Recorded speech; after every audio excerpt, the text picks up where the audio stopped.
Well, Tom, in 1965, the biggest race of the year throughout the country was the U.S. Fuel and Gas Championships, later became known as the March Meet. You guys ran there, we'll discuss that. But it was also a huge race in 1964. And your car was running well, you were winning races, but there's no mention of you guys running at that race. What's your recollection? Um, that's a good thing to talk about. In '64, the Bakersfield event, it happened in, say, March. So we've only been running our car maybe 5, 6 months, something like that. And so it's not running that well. It, running good enough to win a few rounds probably, but that's all. So anyway, we decided that we had the learning opportunity of the year to just go and try and learn as much as we could off of everybody and not race our car. So we have plenty of time to just observe and ask questions and figure out whatever we can figure out. So anyway, that's what we did in '64. And we had, I can't say what we learned, but I know we learned lots and lots of little things that were going to help us in some way. Not just in technical things, just in watching how people handled themselves, what they did in certain situations, all aspects of successfully running a car, not just the nuts and bolts of it. So you just jumped in the car and went and observed the race to watch what everybody else was doing, to see if there was anything that you could apply that Yes. the fast guy, since the race had the who's who. The who's who From of across drag the country. From everywhere. Everywhere was Yeah. there. You bet. And a lot of unknowns that were hoping to be somebody. Yes. Don, your take on 64? 64 was a bad year for me because I threw the clutch out of it the first run. And I remember marveling at the huge number of cars that were there. I mean, it was endless, and there were people from all over the country and Canada. In Canada. And it was pretty impressive. I stuck around and watched Kalitta win, but I was in no mood to cope with it because I got a car that's sitting there cut in half, and at the time I wondered where the surfers were because I was keeping my eye on them as well as everybody else. Gotelli was really running good. So all I can say about that event was it was probably one of the 2 or 3 greatest Bakersfields, and Bakersfield's always been better than just about anything else. So yeah, it was a hell of a year.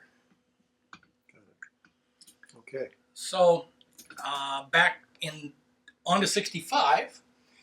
This time you guys went back. You've a year later, you've learned a lot. You've applied a lot. You've made some minor and major changes.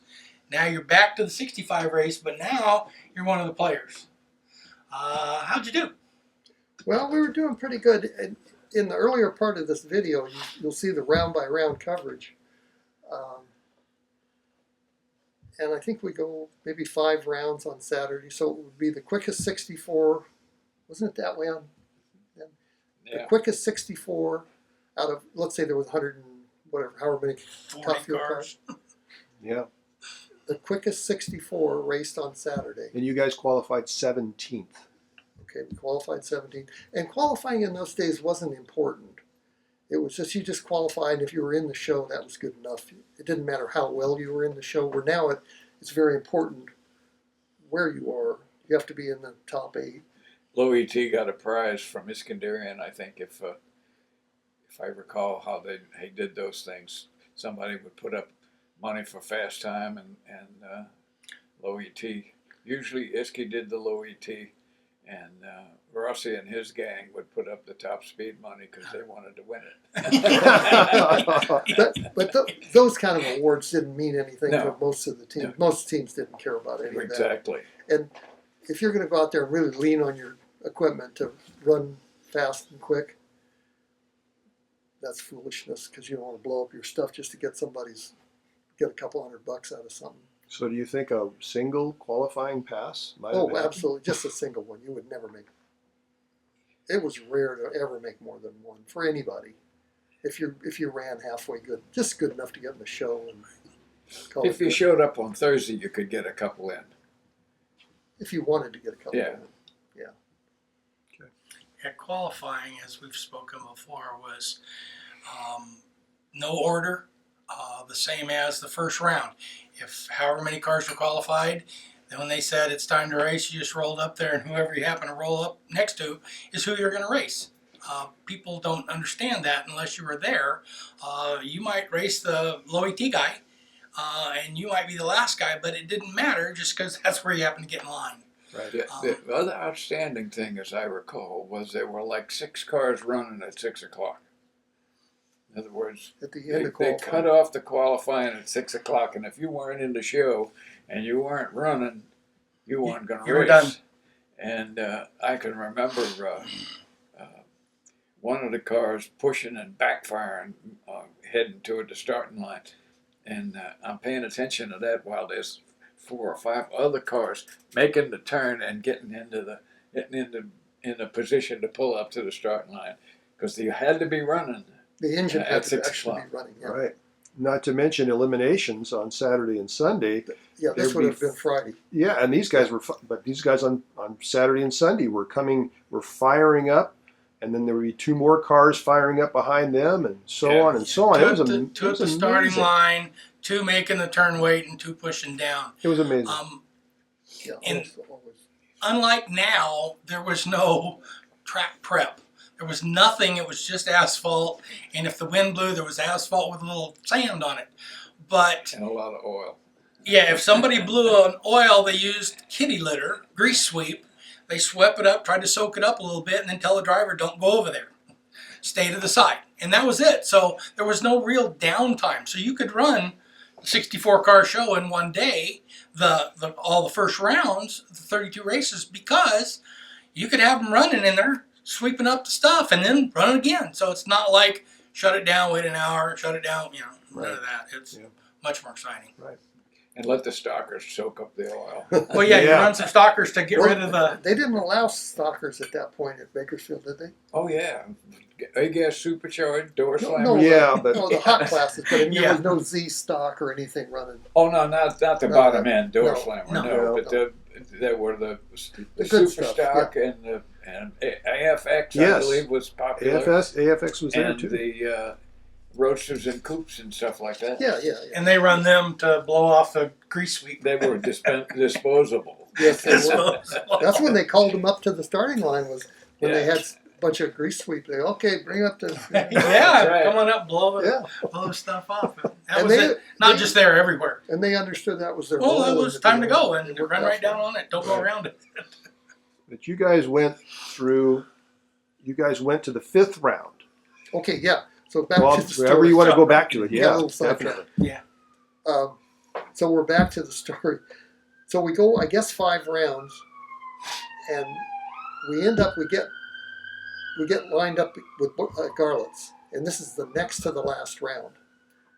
And Mike was really nervous. There's a good photo somewhere that shows our car and Garlits, and Mike's looking over at Garlits, and you can tell that Garlits has gotten into Mike's head, right? Mm. And Mike's a very high-strung guy anyway.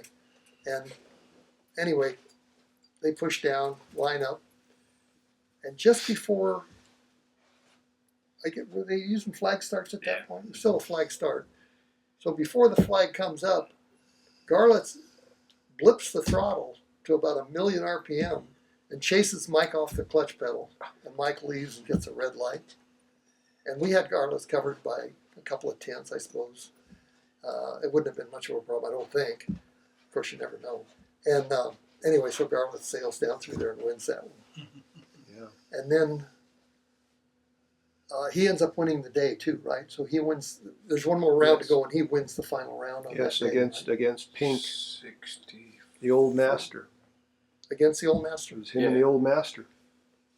Yeah. Yeah, because Garlits wins it in one of his cars on Saturday. against Snively. Then, yeah, there's more to the Garlits story in '65. Yeah, Right, he ends up winning the whole thing. right. And then the next day on Sunday. Marvin Schwartz and Yeah. the Marvin Schwartz Garlits chassis Yeah, special. was- Right, yeah. Yeah. And that was kind of ironic that you guys on Sunday. Okay, yeah. Go ahead. So then on Sunday, first round. Now Mike is so mad at himself over this whole red light deal. That's not like Mike to ever, do something like that. He was so mad he would not talk. From the time he got out of the car at the other end on that run where he red lighted against Garlits, he would not talk. You could ask him, you could do anything you wanted. He was not going to talk. So he did not talk. the next day, next morning, we're having breakfast. I'm He talking- You can't get a word out. He's not going to talk.